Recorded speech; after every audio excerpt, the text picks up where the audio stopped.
Welcome to the new Hilti PROFIS Engineering Suite Base Plate Analysis Module. From within the Anchoring to Concrete module, you can access Base Plate Analysis module by clicking the Base Plate Design Approach button in the Base Plate tab. This will then display the Advanced Calculation Type grouping.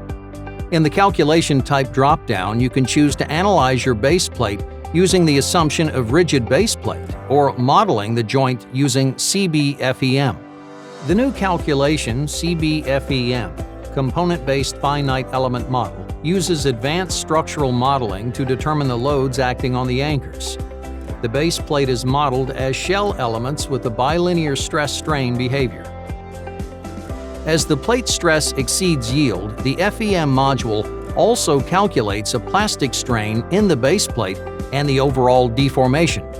The user can limit the amount of max plastic strain that they want the plate to undergo. The software also compares the FeM anchor forces with equivalent forces that would be obtained from a rigid assumption. From the plastic strain, deformation, and equivalent rigid anchor forces, the user can conclude if the design is close to rigid or not. If the user decides the base plate results are acceptable, then the user clicks Confirm, and the software takes the FeM anchor forces and applies E-tag or Eurocode verifications for anchor design. Otherwise, changes to the base plate thickness, anchor bolt pattern or size, anchor loads, etc. may need to be made.